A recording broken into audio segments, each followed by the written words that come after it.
হোজাই জিলাৰ যোগীযান শিক্ষাখণ্ডৰ উদ্যোগত আৰু লংকা শিক্ষাখণ্ডৰ সহযোগত এপ্ৰিল মাহৰ 4 তাৰিখৰ পৰা 6 তাৰিখলৈকে হোজাই ষ্টেডিয়ামত শিক্ষক ক্ৰীড়া আৰু সাংস্কৃতিক সমাৰোহ অনুষ্ঠিত কৰা হয়।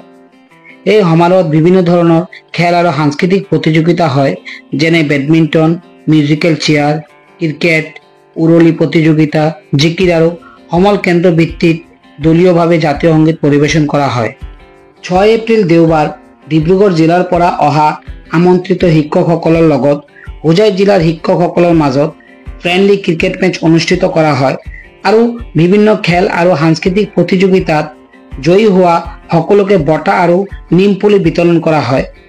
এই সামৰণি অনুষ্ঠানত উপস্থিত আছিল শিক্ষক ক্ৰীড়া আৰু সাংস্কৃতিক সমাৰোহৰ কাৰ্যকৰী সভাপতি তথা CRCC তথা আমাৰ হোজাই জিলাৰ ফৰেষ্টমেন শ্ৰীযুত জয়ন্ত চৌধুৰী, শ্ৰীযুত বিশম্বৰ দে, সম্পাদক শ্ৰীযুত Debajit Bora, Srijut Prakash Choudhury, Srijut Miren Das, Srijut Kamal Pal, social worker Srijut Kamal Dutta, Srijut Nikhil Kumar Mundra, Srijut Parimal Das, general secretary Hojai sports এছ'চিয়েশ্যনৰ অসীম মজুমদাৰ।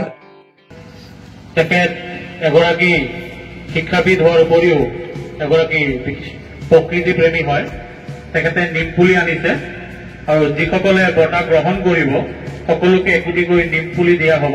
আপোনালোকে পুলিজোপা সযতনেৰে ৰুব আৰু যত্ন কৰিব। ইতিমধ্যে তেখেতে হোজাই জিলাৰ বিভিন্ন অঞ্চলত 50,000ৰো অধিক নিমপুলি বিতৰণ কৰিছে আৰু প্ৰতি বছৰেই হাইস্কুল শিক্ষান্ত পৰীক্ষাত সুখ্যাতিৰে উত্তীৰ্ণ হোৱা ছাত্ৰ ছাত্ৰীসকলক যেতিয়া সাহিত্য সভাত সম্বৰ্ধনা জনাবলৈ সভা আয়োজন কৰা হয়, সেই সম্বৰ্ধনা অনুষ্ঠানত তেখেতে প্ৰতিগৰাকী ছাত্ৰ ছাত্ৰীক একোটিকৈ নিমপুলি দি আহিছে।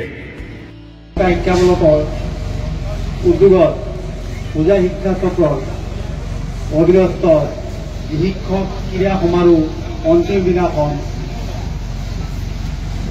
অনুষ্ঠান অনুষ্ঠিত হ'ল।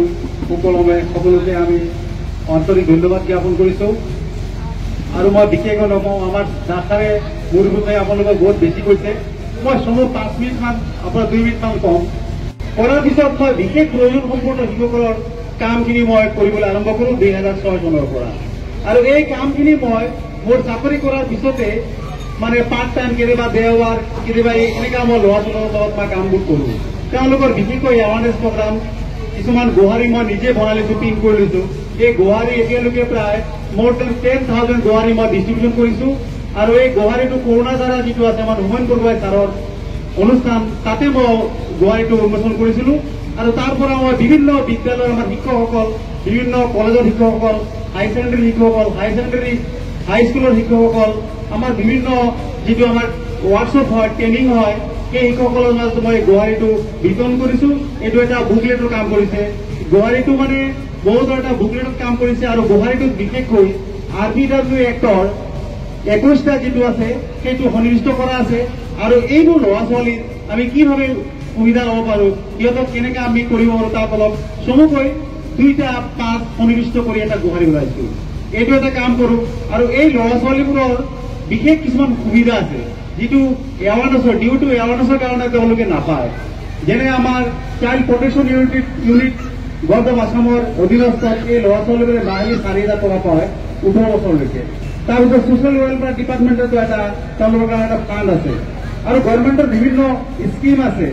এইবোৰ মানে কি মই অলপ ভালকৈ ষ্টাডি কৰি মই এনেকুৱা ল'ৰা ছোৱালীবোৰৰ যিমানবোৰ পাৰোঁ মই সহায় কৰিছোঁ। আৰু এইবাৰ এই আমাৰ হোজাই চাইল্ড ইউনিট প্ৰটেকশ্যনৰ পৰা মোৰ যেন 100 এবোৰ বাচ্চাই মাহিলী 4,000 টকা পাব বুলি মই ইতিমধ্যে খবৰ পাইছোঁ। আৰু এইটো মোৰ এটা বিশেষ প্ৰচেষ্টা আৰু আমাৰ শিক্ষক শিক্ষয়িত্ৰীসকলে মোক বহুত সহায় কৰিছে। যোগীযান আৰু লংকা ক্ৰীড়া খণ্ডৰ সহযোগত উদ্যোগত আজি শিক্ষকসকলৰ যে ক্ৰীড়া প্ৰতিযোগিতা হৈছে তাৰ পুৰস্কাৰ বিতৰণ অনুষ্ঠানৰ সভাপতি মহোদয়, মঞ্চে উপবিষ্ট হোজাই ক্ৰীড়া সংস্থাৰ সম্পাদক অসীম মজুমদার, সাংবাদিক নিখিল মুন্দ্রা, প্রকাশ চৌধুরী, নিপেন বাবু, রবীন্দ্র বিদ্যালয়ের শিক্ষয়িত্রী বিশ্বম্বর দে প্রমুখে মোর সন্মুখত উপস্থিত শিক্ষক শিক্ষয়িত্রীগণ। মোর এই প্রতিযোগিতা সম্বন্ধে কোনো আইডিয়া না আছে, কিন্তু মই সঁচাকৈ যেতিয়া পৰহি দিনা মোক কৈছে তাৰ কাৰণে মই কৈছো ঠিক আছে মই যাম। অসীম মজুমদাৰ কোৱাৰ দৰে মই এইটো চাই পেলাই আৰু ডিব্ৰুগড়ৰ পৰা মানুহে আহিছে গোটেই সময়ৰ পৰা, এইটোতো ক্ৰীড়া ক্ষেত্ৰত শিক্ষকসকলে চাকৰি কৰাৰ পিছতো যে এনেকে আহে, মোৰ সুদীৰ্ঘ ইতিহাসত কিন্তু মই আজি প্ৰথম দেখা পাইছো। যথেষ্ট হৈ গ'ল মোক খেলাৰ জগতত, কিন্তু ডিব্ৰুগড়ৰ পৰাও শিক্ষকসকলে ইয়াত আহি খেল ধূল কৰিছে আৰু তেওঁলোকে যে সুযোগটো কৰি দিছে তেওঁলোকক মই আন্তৰিক কৃতজ্ঞতা জ্ঞাপন কৰিছো।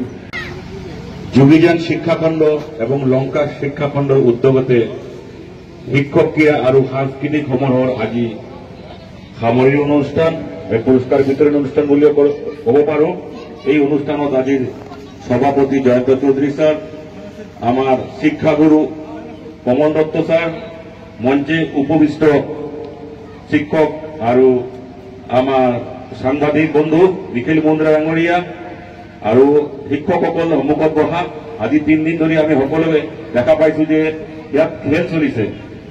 খেলবিলাক মই আজি এই মাত্ৰ কাৰ্যসূচী দেখা পাইছো। সেই কাৰ্যসূচী দেখা পালো যে কেৰাম বোৰ্ড প্ৰতিযোগিতা, ভলীবল প্ৰতিযোগিতা, ক্ৰিকেট প্ৰতিযোগিতা, সংগীত প্ৰতিযোগিতা, বহুত কেইটা প্ৰতিযোগিতাত আছিলে। শিক্ষকসকলে শিক্ষা দিয়ে যে তেওঁলোকেও যে তেওঁলোকৰ যে বেলেগ প্ৰতিভা আছে, এটা আমি ভাবো যে এটা এটা মঞ্চ, ইয়াত তেওঁলোকে তেওঁলোকৰ প্ৰতিভা দাঙি ধৰিছে। আমি দেখা পাইছো এদিনাখন যে ক্ৰিকেট খেল চলি আছিলে, এজন টিচাৰে প্ৰতিটো বলে ছক্কা মাৰি আছে। তেওঁৰ প্ৰতিভাটো মই দেখা পালো যে তেওঁ যে শিক্ষক হৈছে বুলি তেওঁৰ যিটো প্ৰতিভা তেওঁ পাহৰা নাই।